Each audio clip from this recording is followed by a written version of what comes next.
Good afternoon, everyone. Which most of us, we don't know it, but then why that incontinence needs to be so much highlighted that it has a specific month to be celebrated for awareness purpose. So incontinence is found to be a very prevalent problem with all age groups, starting from age of 20 till whatever.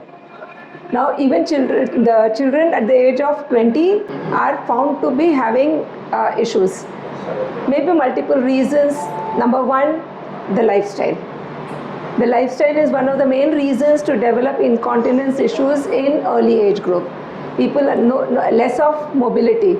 So the structures becoming, like, she'll be explaining to you later, but then all the structures inside this pelvis, they become tight, and that constantly keeps on irritating the bladder, which at even a small trigger, it dribbles out.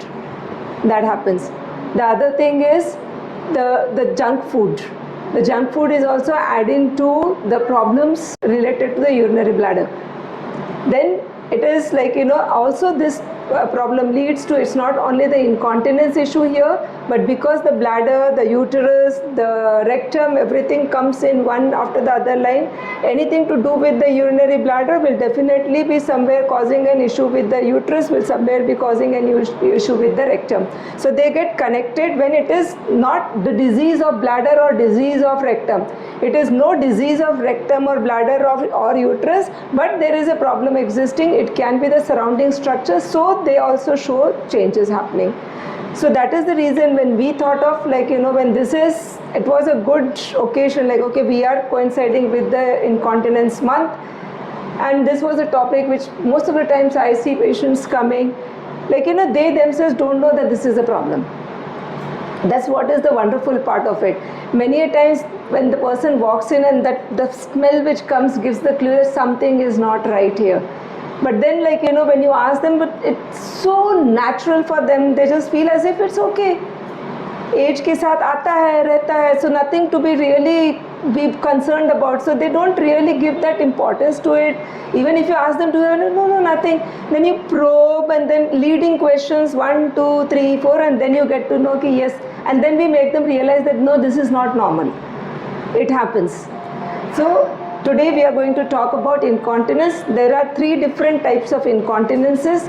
One is stress incontinence. That means you laugh, you jump, you cry, you sneeze, you exercise, and dribbling of urine happens, 1 or 2 drops or something.